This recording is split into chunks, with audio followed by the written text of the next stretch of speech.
See ya. Mary. All right.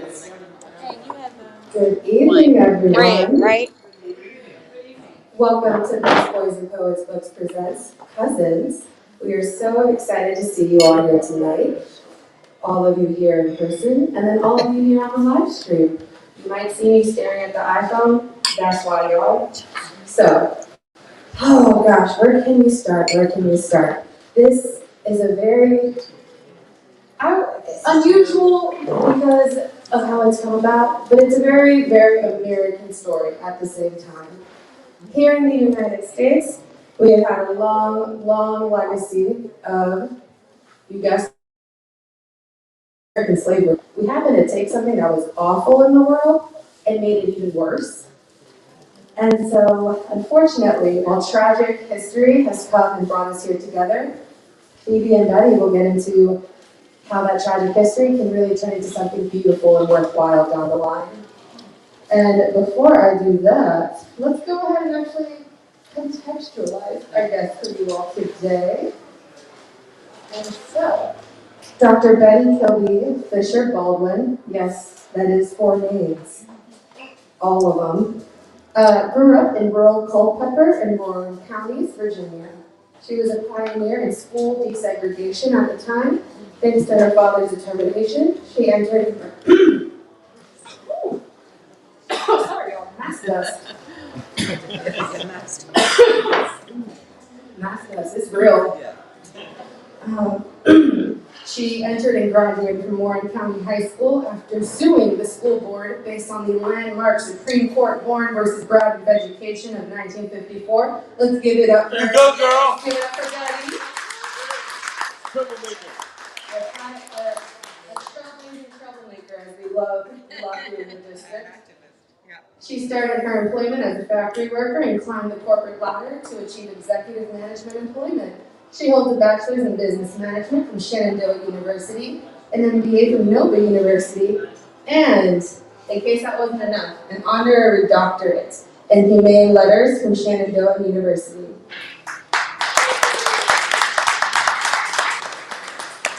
I have a feeling tonight will be a lot of hand clapping.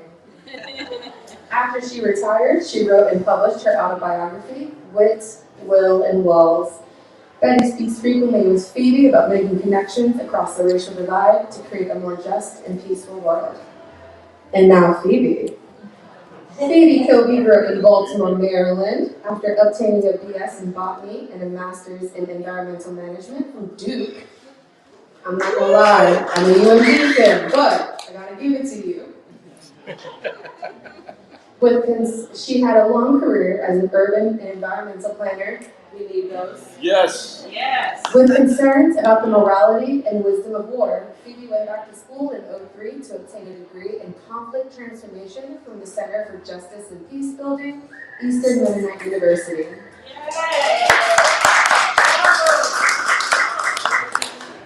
A descendant of enslavers, Phoebe was inspired by the Coming to the Table movement to connect with descendants of persons her family had enslaved. She is dedicated to helping others, European Americans and African Americans together, to uncover and explore the truths of their experience and move toward racial reconciliation. And with that, folks, I'm going to turn it on over to Betty and Phoebe. All right.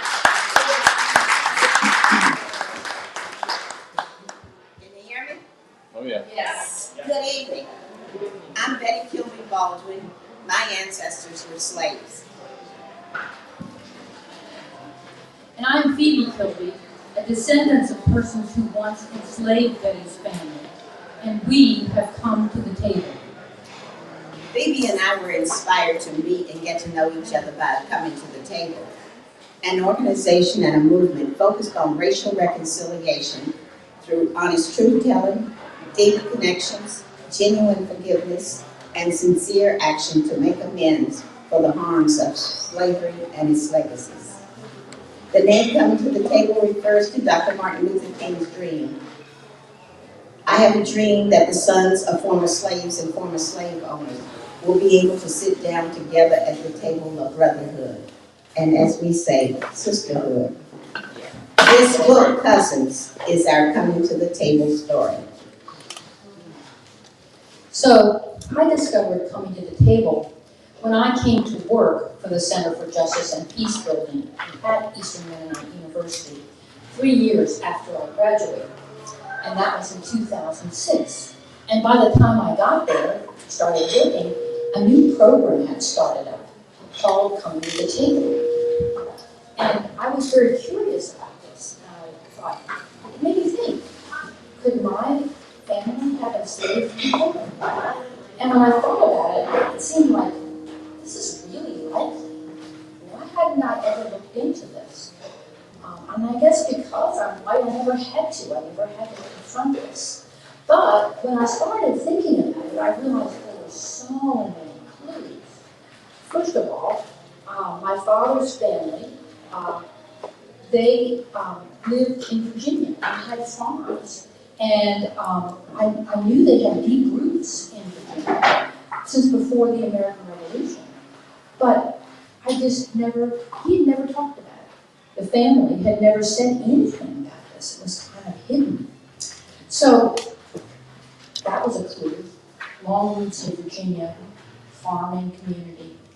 But there were other suspicions, really, that I should have been right there in front of my eyes.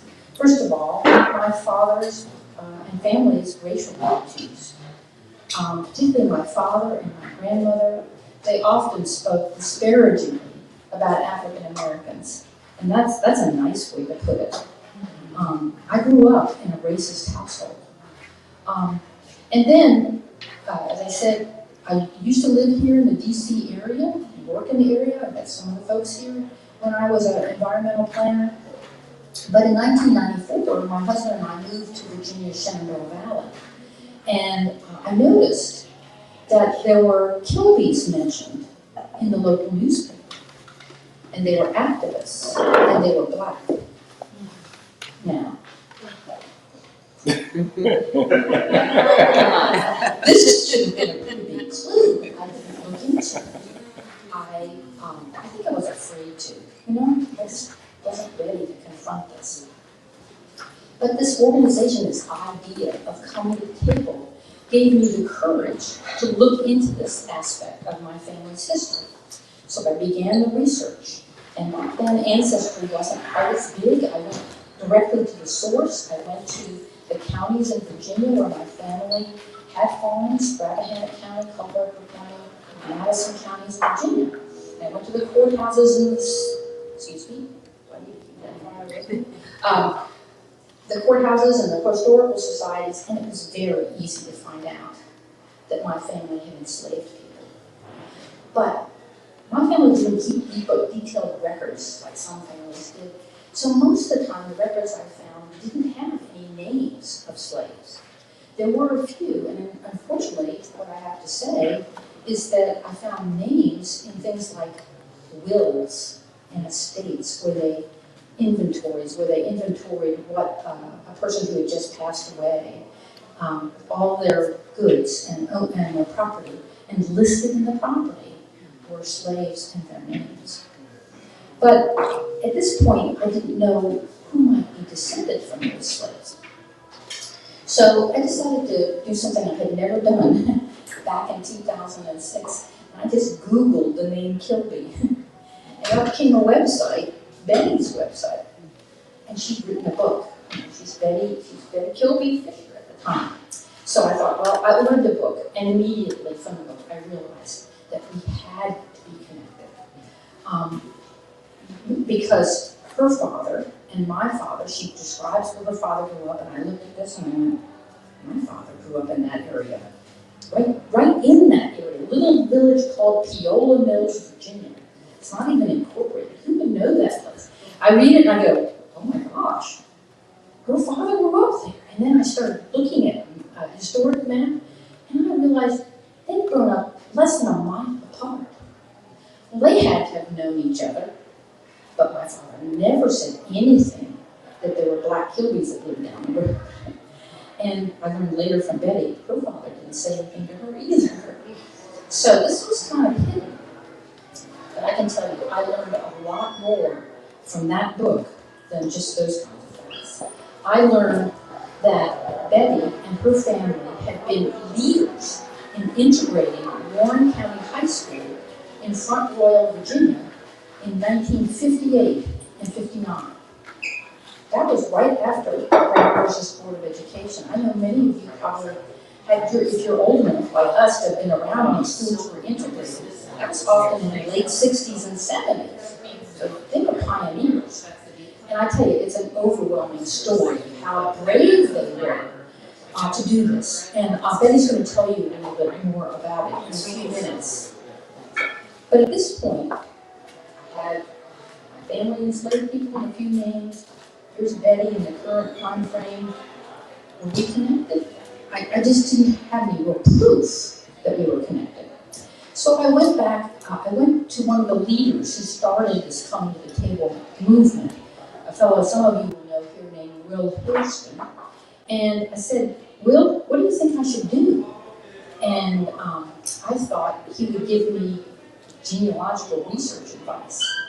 But no, what did he do? He said, Phoebe, if you want to find out the answers to your questions, you're going to have to contact Betty. Next week would be a good day to do it, and that's Martin Luther King Day. I just figured out that my family had enslaved people, and I sort of guessed that maybe Betty might be connected, and he's saying you contact her?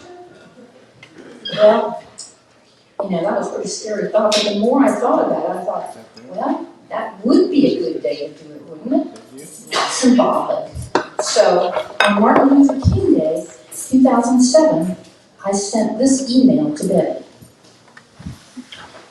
And it's in the book. It's very short.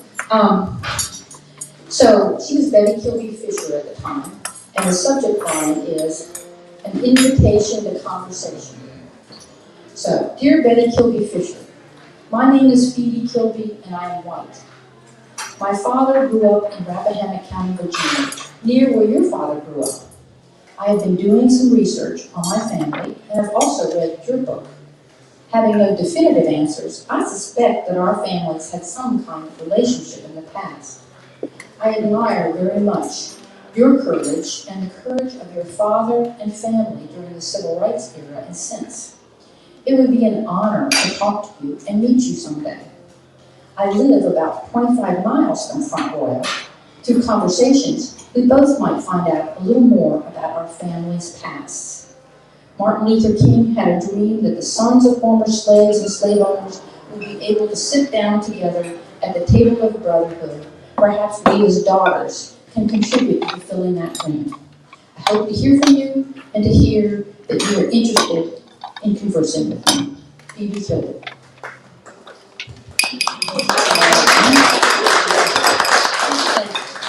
I didn't know what I was doing, but so a week went by, and there was a day went by, and there was no response, and then a week, and then almost 2 weeks, and I thought, oh gosh, she doesn't want to talk to somebody like me, but why should we? So I went back to my coming to the table friends and was telling them I got no response, and they wouldn't let me off the hook. They said, send her a longer email and tell her everything you know. So I thought, okay, I'll try that. And I'm not going to read that long email. But I hit send, and within an hour or so, I got a response. And it was from Betty, and she said her subject line of their email was, hello, cousin. Isn't that something? I was truly touched. And her email was so open and welcoming. I didn't know if we were cousins, but I felt honored that she had opened her heart enough to me to call me cousin. So now I'd like to theoretically hand the mic over to Betty, to my cousin Betty, who will provide her perspective on our meeting and also tell you her amazing story.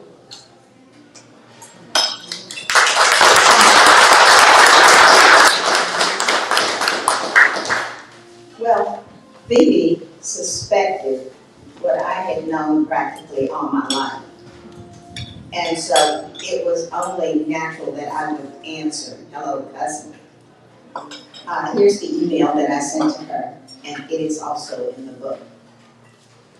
Phoebe, If you're asking yourself why I am so emotional, the Cultural Innovations email address gets full of spam mail and is often down. I went to the site this morning and emails began to download.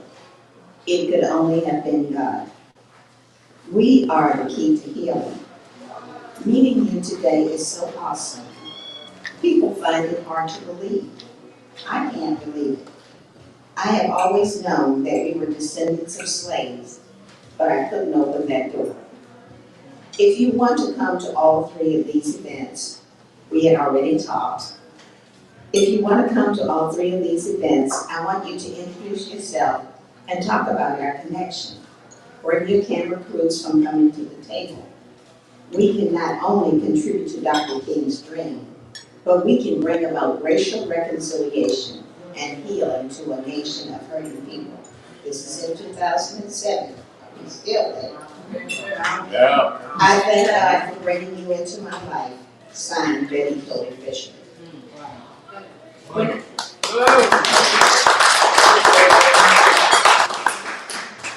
I heard from Phoebe, I was going around the country selling my book and talking to teenagers and school children about forgiveness and love. The last thing I expected was this white woman challenging me to live Dr. Martin Luther King's dream. But here she was. The documentary based on my book, Windmill and Walls, was about to premiere. Without thinking, I accepted her challenge and invited her to the family dinner and the premiere. Well, I forgot to tell my family who was coming to dinner. Our family was gracious, but there were mutterings like, "What are you looking for? How long are you going to hang around? Where's my 40 acres and a mule?" My daughters were gracious and very friendly. But it didn't bother Phoebe nor me. We just kept on chugging along. At the premiere, I introduced Phoebe and her sister as my cousins. I told the audience, tonight we are living Dr. Martin Luther King's dream of the sons and daughters of former slaves and former slave owners sitting down at the table of brotherhood. It was truly a night to remember. Then we played the documentary that you will see now.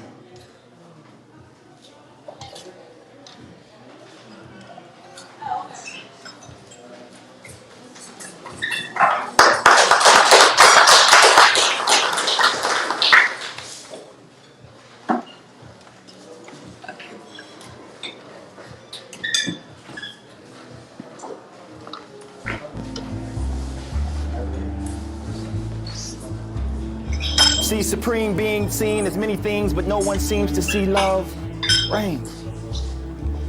Emotional cascade, wet all, bathe them in a sense of self-confidence and purpose before and after the sermons, all the preaching. What are we teaching the children? Teaching one another. So much of the focus on civil rights history and scholarship has been on the triumphs and the strategies to achieve those triumphs. And so the focus was on those legal cases and how they constructed an argument and put the community behind these children and then got them into the school and then left them in that school. Betty Kilby Fisher's story takes us to a deeply personal place in which we have to face some of what happened to individual students as a result of efforts to desegregate the schools. What she is accomplishing now is something that Americans never accomplished in 1900. We've never had an opportunity to look back over the dark history of slavery and race relations in our country and to look these institutions squarely in the eye and to seek understanding and reconciliation. Much of the beauty of her book is in the complexity, and the soul loves complexity. Things aren't neat and dry. She's been telling to many people during the last several years, helping move that shift in the center of gravity in American history ever further forward, helping us all come to grips with all aspects of our history. Look at Betty. I know. Well, I can tell you while we're watching it, but right there, guy that was talking, Right. he was my professor at Shenandoah He University. was saying, Lord, I stretch my hands to thee. That's my grandfather. All the help I know. And I moved in to get closer. And he was crying. And I got scared. Education was so important to the Kilby family, especially Betty's father, because he had lost land. He felt like had he been more educated, he would have been able to hold on to that land. And so what we learn is a young child who has agreed to be a plaintiff in one of the many cases that the NAACP litigates throughout Virginia ends up being a victim on more than just a peripheral level.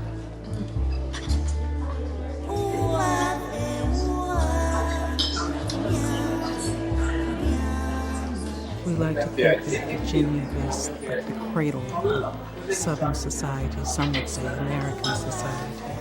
And so people are very aware of their place in Virginia, and they're very aware of stepping out of their place.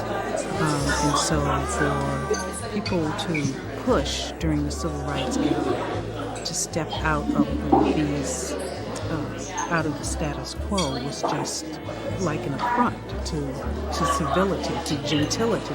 The first event occurred on September the 15th, 1958, when Judge Sabloff ruled that based on the landmark Supreme Court decision, they couldn't deny me and 22 others from attending the only high school in the county. The governor of Virginia closed our schools rather than to comply with Sabloff's rulings. My school became the first school in the history of our nation to close because of the massive resistance laws. They actually believed, some of them, that if they resisted enough that they would get the Supreme Court to come to its senses of the Supreme Court determination.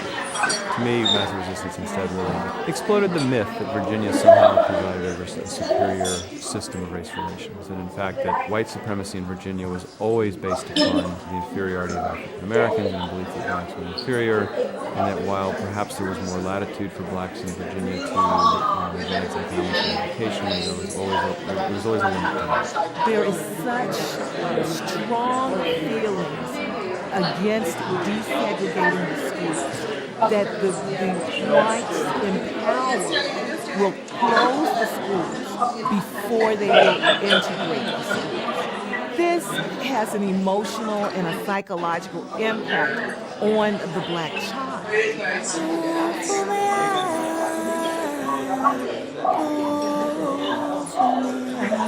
Like water drops on dry earth's surface, one may search this globe 407 years, neither close nor near the truth.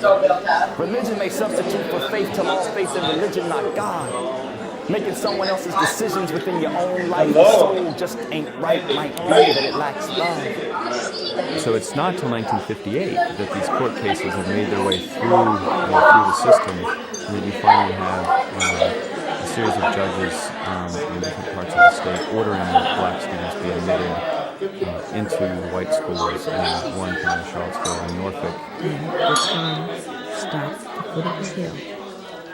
And for a long time I wondered why they made us walk through that crowd. And as I got out of the car, the reporters and policemen, people were running out. And I walked past this little fat white man. And she went, "We're gonna kill all you little niggas." And I remember Jimmy pushing me in the back because I was just paralyzed for a minute. And I remember saying, "The Lord is my shepherd, I shall not want." It's not that moment you walk in the door of the schoolhouse and that's it. It's the day-to-day grind. She said that not one white person reached out to her or befriended her. And it's such a simple thing, such a small act of kindness. But no one did it. And part of it, well, the main reason they didn't was fear, that they might have even wanted to, but were afraid how others would treat them. I could prepare for a test. Just knew that I was going to make a really good test. Somebody would come along and say something mean and ugly. That rage that I recognized came forth. And in the midst of rage, you can't think. Those children, all of the children, the nameless children, were the soldiers who went out there and fought that battle day after day, because it really was a war. I always felt guilty about going through the auditorium because the school officials oftentimes lock those doors. And they lock those doors with the purpose of keeping us from crossing over. And it was probably something that was going to keep us safe. And yet I continually went through those doors. She was beginning to feel confident, beginning to let her guard down. And unfortunately, that's when other people took advantage and she was raped. And all of a sudden, it's taken from her. You almost feel yourself being catapulted down this tunnel when she went into this deep depression. Of course, that would be one way in which the system of white supremacy would target Black activism. When I was reading her book and thinking about that attack that she suffered in the auditorium, and I can imagine how traumatized she must have been. And then when she went on to mention in the book how she never told anybody about it. And I thought, that is so typical. That happens so many times. I've uncovered so many incidents of that, but that's because Black women and girls even were taught never to put themselves in situations where they would be in jeopardy because their men could not do but so much to protect them. And if those men were called upon to protect them, then they themselves would be in jeopardy. So Black girls and women shoulder the responsibility not just for their own well-being, but for the well-being of men. Those were some of the real consequences that people experienced as a result of massive resistance.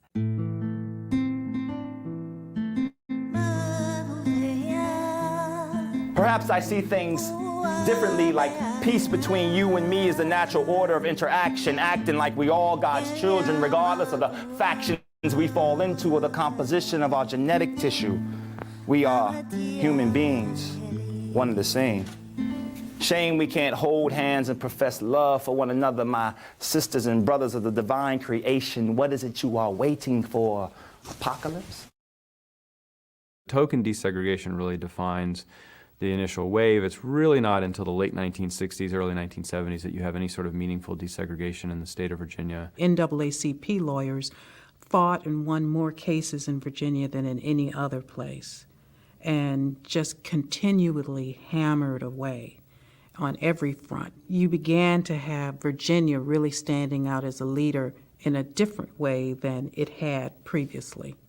I applied for another management position. Mr. Baker, the personnel manager, he invited me into his office and he shut the door. I should have known I was in trouble. He said, "What do you want now? How many ways do I have to tell you? You're never going to get anywhere around here because you don't have the experience and you won't get it either." When I got to the car, I said, "Why, God, why? Why me?" I knew he was going to make me fight. And all the way home, I argued, "God, no, please don't make me do this." This experience, which for many years quieted Betty, impacted her becoming a strong, decisive, assertive woman. Her spirit is so indomitable that she persists. I persevered, and in 1986, I became the highest-ranking African-American female at that Fortune 500 company. They gave me a $100,000 education And baby, I'm using it now. She still feels the pain of those experiences. And yet she's managed to resist the hatred and bitterness that can come out of it. I gave a book to a young woman once. And she had done a good deed for me. A couple of days later, I got an email from her.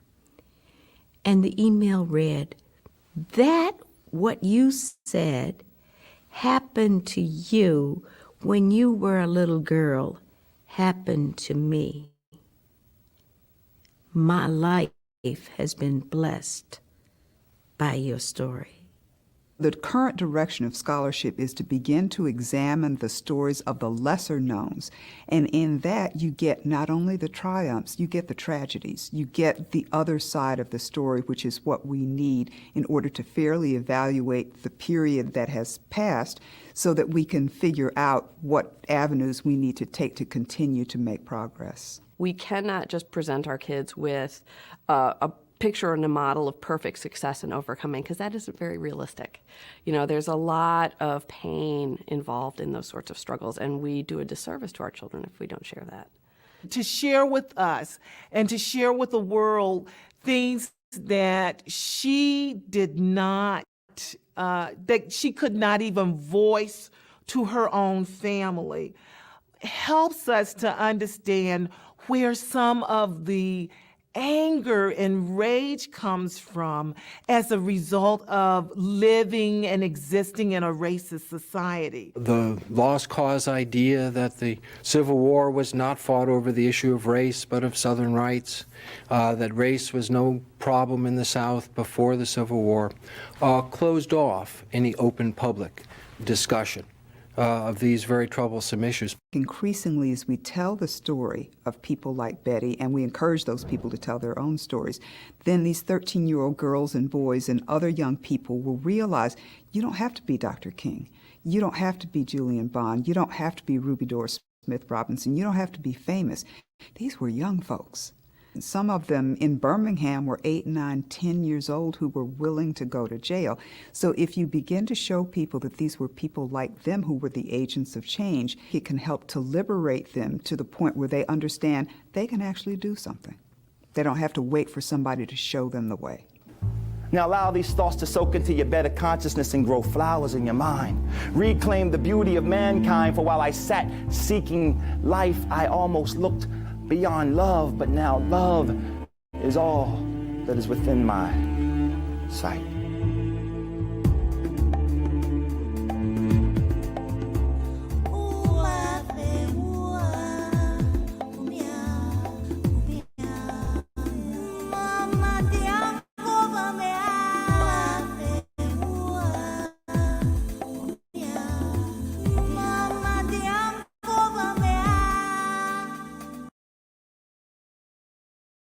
Responsibility, not just for their own well-being, but for the well-being of men. Those were some of the real consequences that people experienced as a result of massive resistance.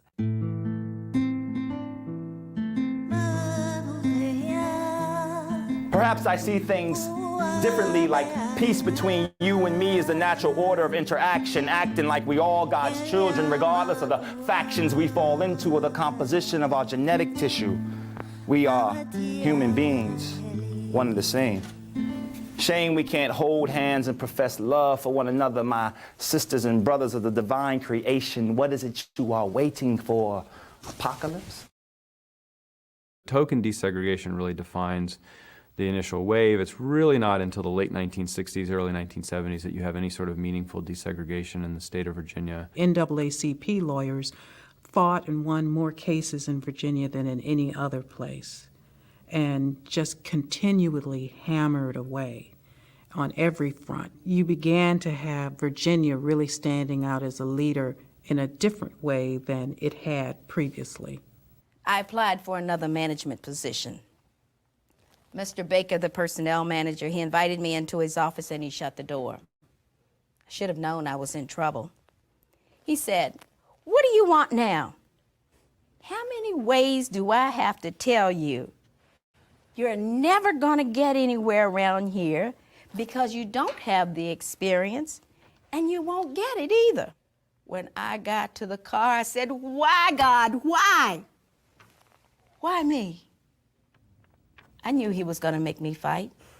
And all the way home, I argued, God, no, please don't make me do this. This experience, which for many years quieted Betty,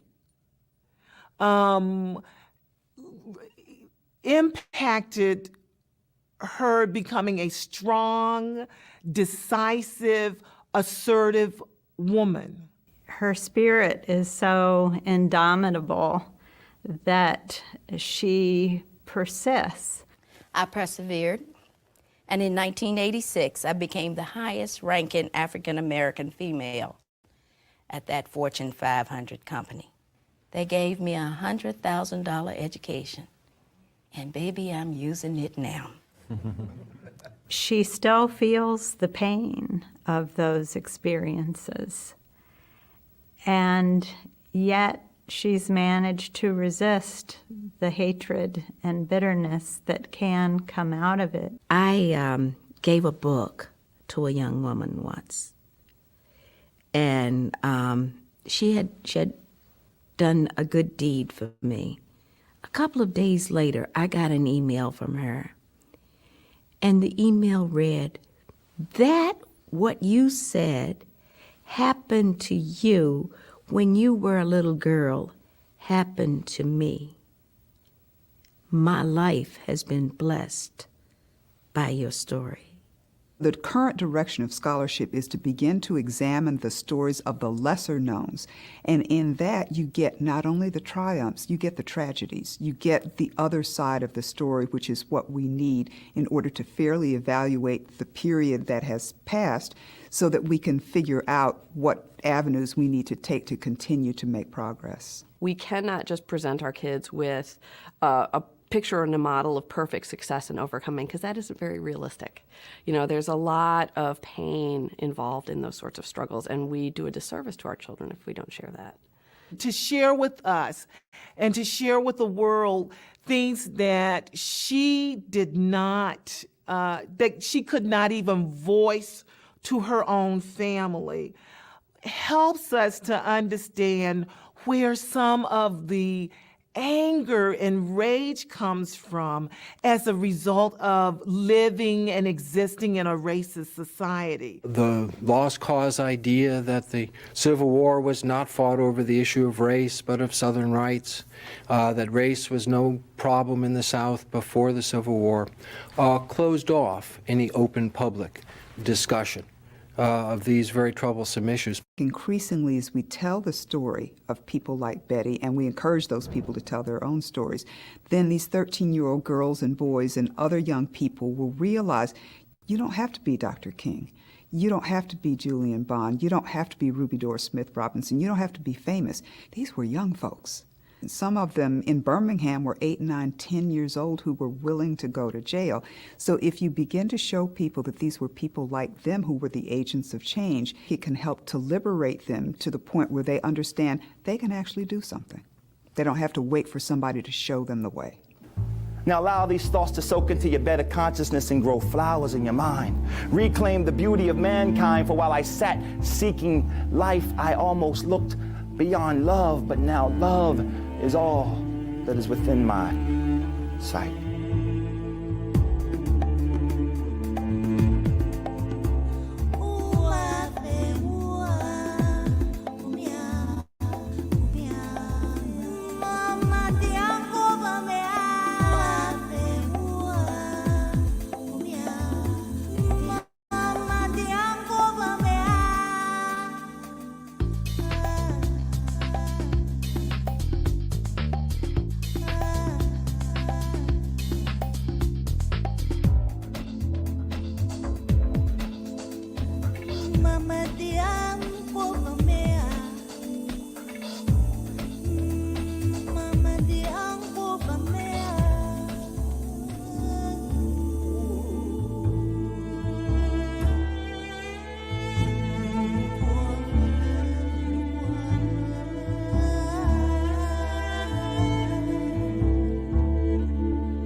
and determining who is going to stop me from accomplishing my dreams.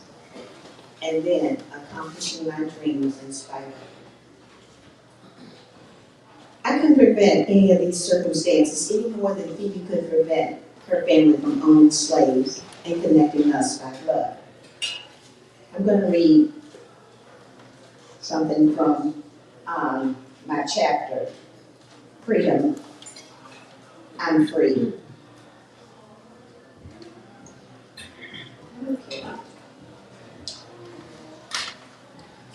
Well, I can't find it in the book, so I will do it from here. On page 100, oh, okay, 1 And there's the card.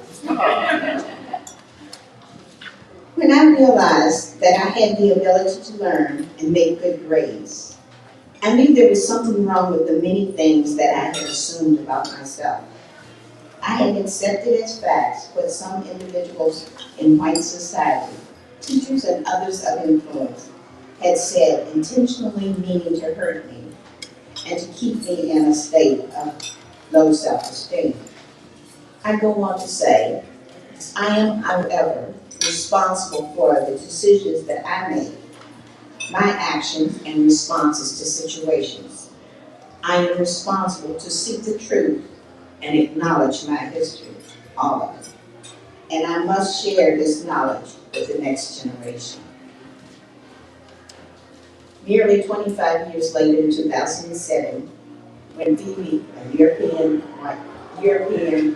woman, contacts me, I thank God that she had waited for this time for us to take this journey together.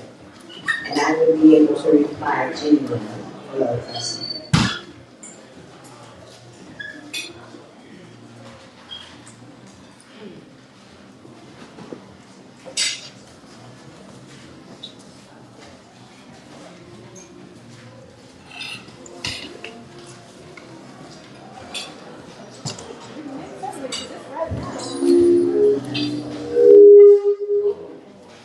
Sorry about that. Isn't that video and Betty, aren't they amazing? Yes.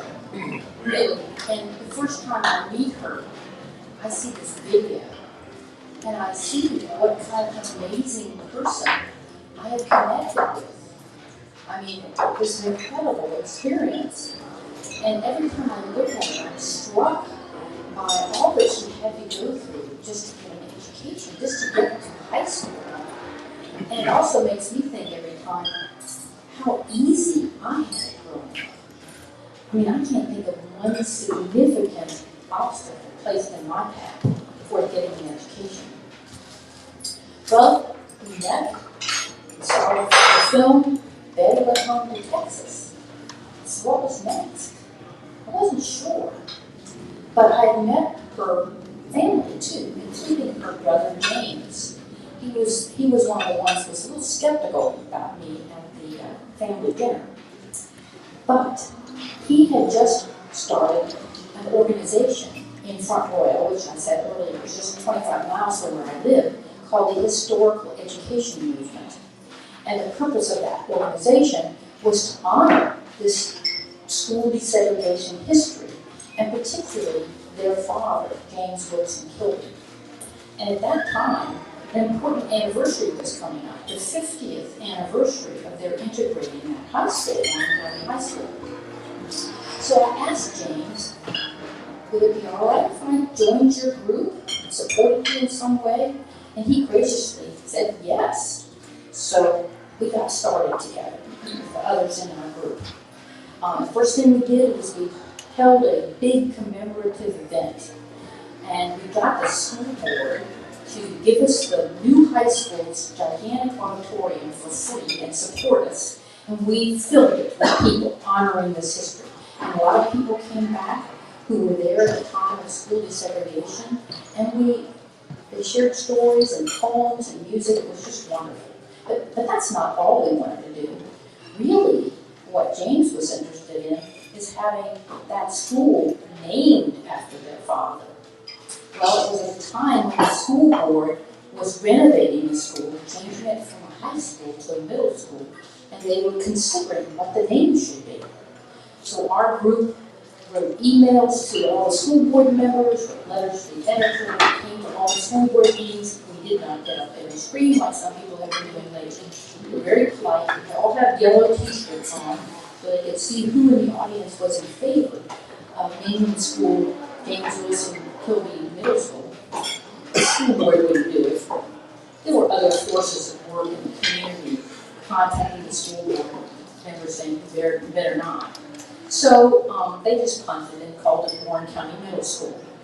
And this was very disappointing, as you can imagine. But we decided not to give up.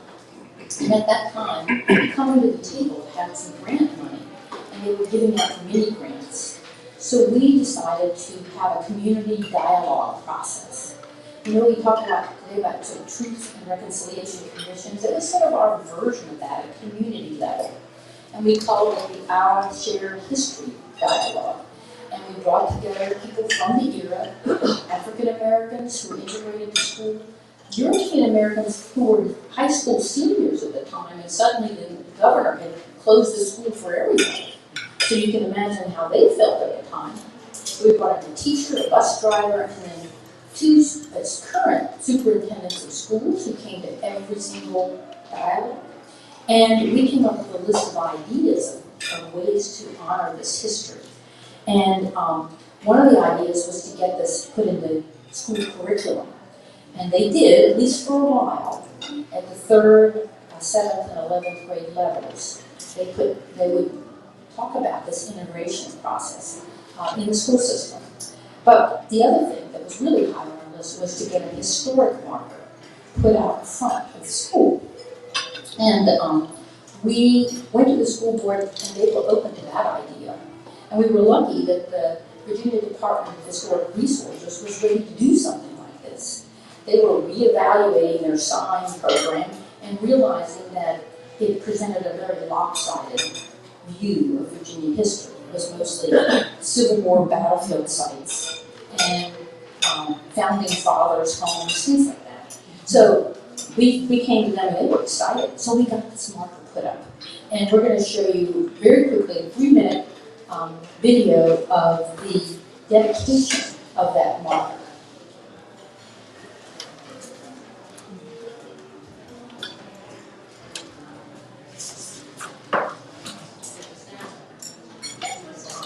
In Warren County history. It has been more than 50 years since school desegregation, and the students impacted came back together tonight Account of what it was like during one of the most tumultuous times in Warren County history. It has been more than 50 years since school desegregation, and the students impacted came back together tonight to recognize where they came from and just how far we have come. It's a story that's new tonight from TV3's Sarah Robarge. The principal announced our school was going to close. So at first, it would seem like a small vacation. June Jeffrey was a senior at Warren County High School back in 1958. She says when she found out these doors might stay closed for good, it was scary. We were seniors, and we needed to know if we were going to graduate. June's class is called the Lost Class of 59 because many of these seniors never graduated from here. And these doors remained closed until a historic day in February 1959, a day Reverend James Kilby will never forget. At least 150, 200 protesters, and they were hollering and screaming and telling us to go home and calling us the N-word. 16 years old, you couldn't understand why adults would treat kids that way when you wanted to get your education. Kilby was one of the Warren County 23, the first black students who integrated Warren County High School after a judge ruled it unconstitutional to keep them out. After unveiling this marker that commemorates their fight for equality, Kilby, Jeffrey, and other members of the Warren County 23 and the Lost Class of 59 walked together through the doors of their high school for the first time in 50 years. It's a sign of unity, walking up the hill together, being together. We've come a great way. We still have ways to go, but I just believe that we can work together now. It has broken down some of the things that have stood in our way to be here today. I rejoice today because I've been through the struggle, and now today was peaceful, a day where, we could celebrate. In Warren County, Sarah Robarge, TV3 News. An emotional moment for sure. The marker is set right outside of the former Warren County High School, which is now the middle school. You can see it as you drive along Luray Avenue. Work together to do some good things, and that marker is out there right now. And I don't know what, I live in North Carolina, Betty lives in Texas. I don't know everything that's going on there locally, and I'm sure they're involved in some of the same controversies we see about the country. But that marker is there, it's in concrete in the ground, and they're not going to take it out, right? And so that history, those school children can walk by that sign and they can see Betty's and James's father's name and a little bit of that history. So with that, it's time for us to stop talking, stop showing videos, and open up this conversation to hear what you have to say. We'd be glad to answer your questions and hear your comments about our story and our new book. But before we start, Betty wants to say something. We want to thank you for coming today. It's been a pleasure to have you at our table, experiencing our incredible meal of healing and grace. We encourage you to purchase the book and to learn about the whole story. All the proceeds from this book goes to a scholarship fund that was set up for the people who, for the descendants of the people, Phoebe's family enslaved. So by buying this book, you're helping with the scholarship and helping to continue the education. And I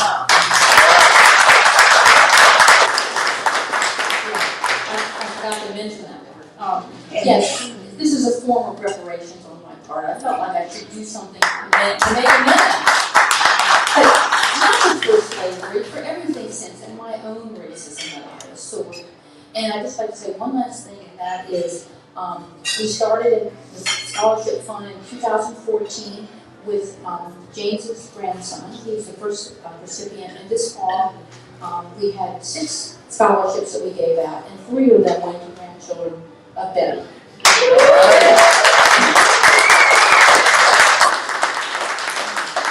So now we truly will stop talking. No, and we want to thank Busboys. Yes. Thank you. They supported the first book with Women of Walls, and they're back supporting Cousins. So we truly appreciate Busboys.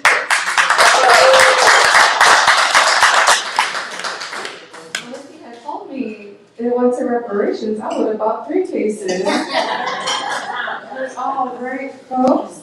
I'm sure that we would all love to hear you talk for hours, because quite honestly, it sounds like both of you have amazing stories and amazing histories. But we're gonna open it up to the floor. And I see some questions, so we're gonna make our way I think back. we're going to need some more grandchildren.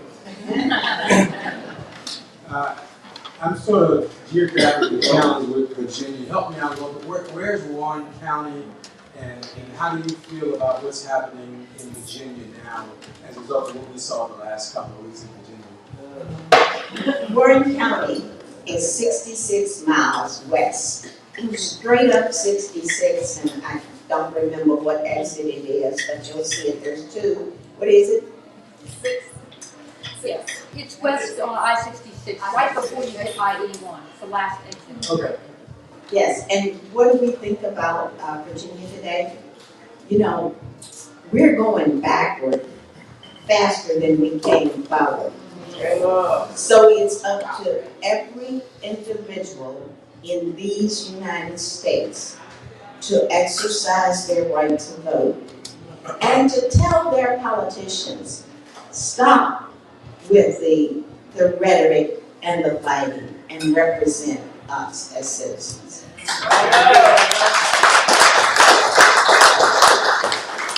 We need to take back our voice and give voice to our legislators and our representatives.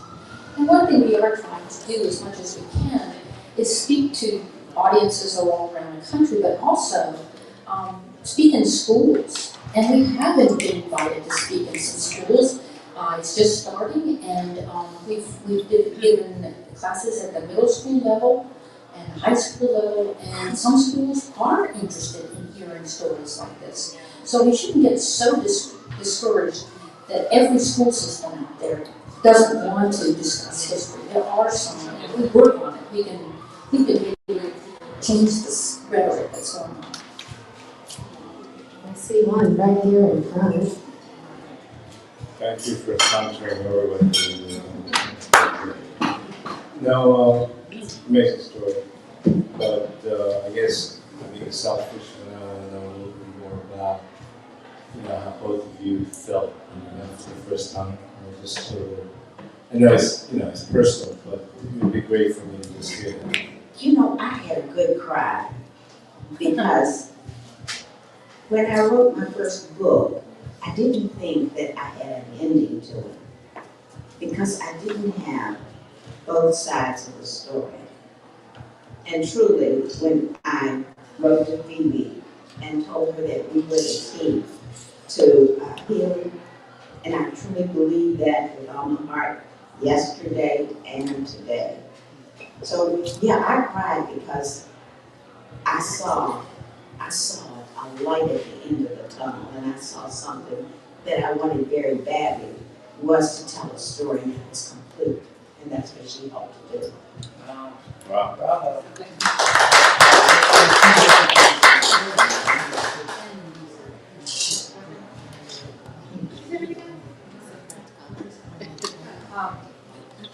Well, when Betty responded to my email, I was excited about this. I really wanted to meet her, and then reading her book and seeing this story, I thought, I am connecting with a really phenomenal person and family that has made a real difference in the world. And I just felt like maybe if I was working with them together, we might even make more of a difference together, if we can. And it really, I have to thank them for being such brave and incredible people that I have learned so much from. But Phoebe, when you first met her, looked at her eyes, how did you feel? When I first met her, well, she came up and gave me a big hug. I mean, what do you do? This is pre-COVID, right?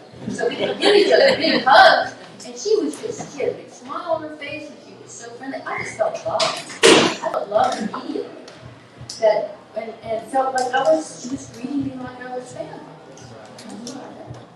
And she was, because I already knew that, And we have through DNA testing determined that we are cousins. Wow. We definitely are. So. Just a quick follow-up question. Do you guys do like duet karaoke? Well, Phoebe can sing and I can't, so I back up dance. Just ask.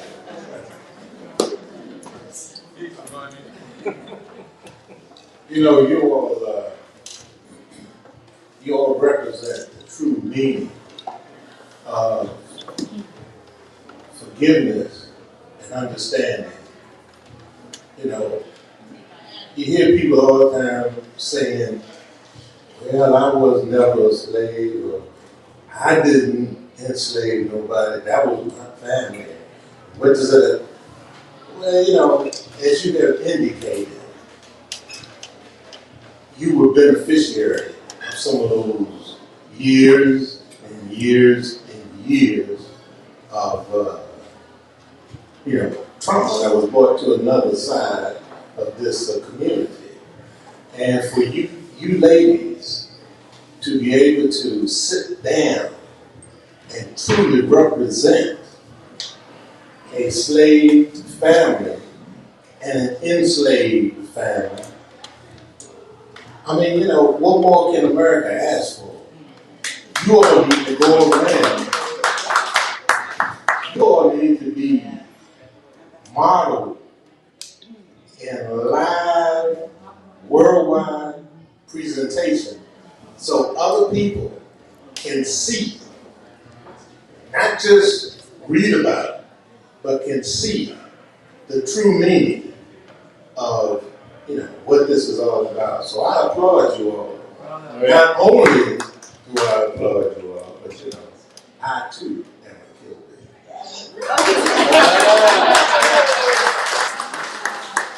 That is one of the things that we still hope for, is that we will be able to touch the mass media. We have not gotten there yet. It's not easy. It's not easy. Just like they're trying to suppress what the kids learn in history. Right. We haven't always been embraced yet. Because can you imagine what we can do if we all sit down and started to talk, and how we all embrace love and forgiveness and redemption? We can really turn this world around. And it takes each and every one of you in here telling somebody about us, helping us to get the word out to media and to TV. You need to send it to Oprah. You know Oprah? Anybody has a contact there? See that. So it's not just up to us, but it's up to all of us. And it's not just our story too. You can do things yourself. For the historian at the end, you see these kinds of stories. You can do things too. You don't have to be Dr. King.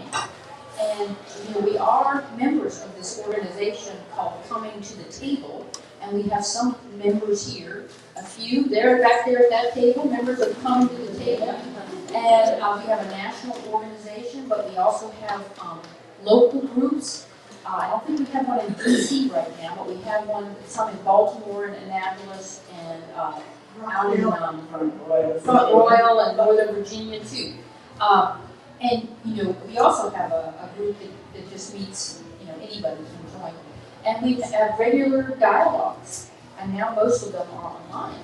So if you live in this area and you're not can't join a group physically, you can join a group and learn more about how we can come to the table. And you don't have to identify yourself as a descendant of an enslaver or a descendant of a slave person, because we're all living with those legacies. Even if you came to this country later, or your family, we've all participated in the legacies of slavery in terms of discrimination and mass incarceration and all the other things that are going on in society, right? So you can do things too. And actually, one last thing about coming to the table, we have a reparations working group, and on our reparations working group website, there's a Coming to the Table website, comingtothetable.org. It's very easy, all of it. And there's a reparations working group, and we have a reparations guide that shows you how you can work to repair some of the harms of racism at the personal, community, and then of course the national level. So it's not just us. It's all of us. All of us. Well, one of the things that impressed me about you, Phoebe, was when you told your story about the fact that you were raised with a racist attitude, that you too had some of the feelings about blacks that you no longer have, because you educated yourself, you realized, and you made an effort to make a change, and you talk honestly about that. And I think that's all we need to do. We can sit down and talk honestly about what we experienced and where we are today, even if some of us still carry some of those. At least we can talk about it and be honest about it and not try to sweep it under the rug or not try to destroy it, because it is American history. It is, that's right. And the funny thing about the conversation now, how do I make this switch? Well, I started thinking for myself kind of high school, right? But it was a history teacher who opened my eyes. So you see how important these history teachers are? Because she assigned me to read the book Black Like Me. I don't know if any of you have read that, but it's a story of a white guy who went through a process of darkening his skin in the 50s and went down south in Mississippi and Alabama and was terrorized. That hit me. You know, at 16 years old, I read that and went, that's wrong. This doesn't make sense. This is just, and so it was a history teacher. That's why it's so important to still have this kind of history out in school. And it was a history teacher for me that made me realize how important my case was and how important it was for me to tell my story before I left the service.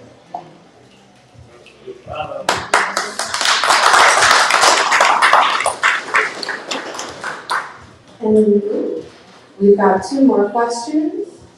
We've got 3 more. Okay, hold on. I think I saw you first. I saw you second. And who was it over here? Did we have it? So just 2. Perfect. All right. We'll go in order. Thank you. I want to commend you both for coming together and putting this together. It's very inspirational, so thank you very much. And it appears that it's definitely impacted you both individually. I was curious as to how's the ripple effect been within your family structures, both of you? Well, for me, my family, they're receiving this scholarship. And so that makes all the difference in the world for them. For Phoebe and me, it was something that I wanted to do. It was something that I wanted to do before I left this world. And that was to live Dr. Martin Luther King's dream. And now that I'm living Dr. Martin Luther King's dream, I know that all the things that he dreamed of is possible. Creating the way of community is possible. And you can live in this world with love, mercy, grace. Oh, yeah. You would think that I would have family members that have resisted what I'm doing, but basically, my father's generation has all passed away. And so I can't imagine what they think about my father would think of what I was doing here. My grandmother, oh my God, they would not be happy. But it turns out, I hadn't been in contact with my cousins on my father's side of the family, but they started to come out of the woodwork, so they found out what I was doing. They've all been supportive. They've all been supportive. So it's not everybody that is against doing this kind of thing. And the other thing is, what happened to me is, I basically gained a new family. My family has welcomed me completely because I am their cousin. And so they invited me to their mother's grand birthday party when she turned 95. It was amazing to be there. And you know, her brother James became a minister. He invited me to come to the induction of him as a minister in the Baptist church. And then when my mother passed away, he came to her funeral. So we are family. We are family. And Papa Tim. Oh yes, and my cousin Tim, in particular, he has taken the genealogical research that I did and just exploded it. And he has found all kinds of members of Betty's family that she doesn't know, including this fellow over here that we didn't know of. But we're connecting him with Tim, and I bet your grandkids can probably qualify for this scholarship. And so my cousin Tim has just written a book called The Gourd Vine, which chronicles in detail Betty's, the genealogy of Betty and her, particularly focusing on her great-great-grandmother Juliet and third-great-grandmother Sarah, and then also the woman Melinda Kilby that was there in slavery. So that's a brand new book that's out. It's very detailed genealogy of her family. So this is all posted now on Ancestry, so anybody can find it. That's another thing that European Americans can do, is many of this research make it publicly available. So some people, African Americans, have a really hard time researching their genealogy because, prior to the end of the Civil War, they didn't exist as persons. And so it's just very difficult to find your ancestry prior to 1865. So that's one thing that we can do if you do that kind of research. So my cousin Tim has done this. And we've got our last question. Actually, mine's not a question. I first wanted to thank you all for your beautiful presentation. And I came because I wanted additional inspiration. I am reconnecting with the enslaver part of our family finally after 10 years. And I must admit, when I called him on the phone, I was just so nervous. How's this going to go? And he said to me, he didn't doubt my claim that we were probably related. And then I said, well, we're going to need the genes. And so now we're trying to work that piece out. The other interesting piece is that my ancestor is historical. As a Confederate, a well-known Confederate soldier. So I'm very excited about the possibilities. I've met the daughters on Zoom, and we've been taking it slow. They're very excited, and I'm fortunate that they're also working in the racial equity space. So I also want to invite African Americans. Many of us, even though it's not documented, we have stories. We've heard stories. The reason I knew about this man is because it was passed down that he was indeed the father of my great-grandma, and so those stories do exist, and we can do some tracing. But so it can go either way. A white person can do it, a black person can do it, but I think it's work that must be and needs to be done. So thank you so very much. Thank you. Congratulations. It took about 10 years. We want to thank you all for coming. Really appreciate it. Hope you enjoyed the food and enjoyed Busboys and Poets who sponsored this. Isn't it great that they did this for us?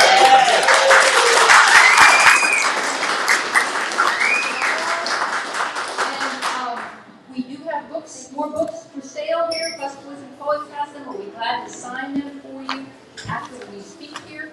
And then also you can order them from here online. And I'd just like to say, we only touched like a small bit of our story, so there's much more to read in Cousin. Just in case you think, oh, I've seen it all, please do. We'd love to have you purchase a book from us and support the scholarship. Bravo! Yes.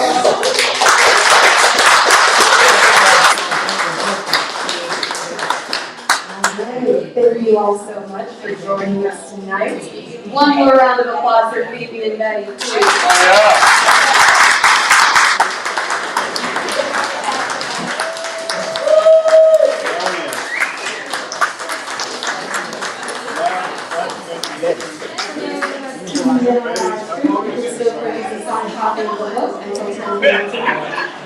Is that the book thing? Oh, I thought you had the.